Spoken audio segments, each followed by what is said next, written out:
السلام عليكم البنات، كي دايرين؟ لاباس عليكم؟ نتمنىكم تكونوا بخير وعلى خير ان شاء الله يا ربي. جيت لكم بقصه جديده، نتمنى ان شاء الله تكون تعجبكم. كان واحد الولد سميتو حمزه، في عمره 18 عام. من وقع ليه هادشي اللي وقع ليه بالضبط اللي غادي نعاود لكم. في واحد العطله سافروا والديه وخلاوه يعيط لصاحبه المقرب ايوب يبات معاه باش ما يبقاش بوحدو في الدار. وبالضبط نهار الجمعة كانوا بجوج كيلعبوا ألعاب الفيديو كياكلوا البيتزا. من بعد نص الليل بشوية تدق الباب، واحد كيشوف الآخر ما كيتسناو حتى شي واحد. عاود تدق الباب المرة الثانية والمرة الثالثة. مشى حمزة للباب وحلو، ما لقى حتى واحد. رجع للدار وحاول يقنع راسو بلي شي واحد غير غلط في العنوان. ولكن في الليلة اللي من بعدها في نفس الوقت تقريبا عاود دق الباب.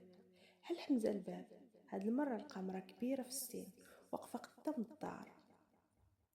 كانت لابسة حوايج طوال وشال مغطي ليها راسها، وكانت كتبتسم بطريقة غريبة. وهي تسولو واش السي عبد القادر كاين في الدار. جاوبها حمزة لا، راكي غلطة في الدار. تبدلت ابتسامتها شوية وقالت بصح عبد القادر ما بقاش ساكن هنا. وعاودت سولاتو ويوسف واش مازال هنا. حمزة حس بالخوف، هو يقول ليها لا لا لا، راكي غلطة في العنوان، عافاك سيري في حالك. ضحكت المرا وقالت ليه يوسف مازال داخل الدار، انا كنقدر نسمعو. سد حمزة الباب بالسربة، ومن بعد دقيقة شاف من الشرجم كانت المرا واقفة وسط الزنقة وكتشوف مباشرة للدار. داز ساعة من بعد 2 سوايع، ولكن المرا متحركاتش من بلاصتها. في 3 ديال الصباح قرر حمزة يخرج ويطلب منها تمشي. ولكن غير حل الباب بدات المرا كتجري الناحيه ديالو، تجري جايه لعندو. سد حمزة الباب بقوه. من بعد شاف ايوب من الشرجم وتجمد في بلاصتو. كانت المرا واقفه قدام الشرجم مباشره وكتشوف فيهم وكتبتسم. عيطوا البوليس. جا واحد البوليسي سمع القصه ديالهم من بعد مشى. بعد ما خدا المعلومات ديالهم في الصباح اللي من بعدو رجعوا والدين حمزة ويعاود ليه شنو وقع. ولكن ملي ذكر ليهم سميت سي عبد القادر ويوسف تبدلت الملامح ديال والديه. هو يقول ليه با كاين واحد الحاجه ما عمرنا قلناها لك من قبل ما نشريو هاد الدار كان ساكن فيها واحد الراجل سميتو يوسف.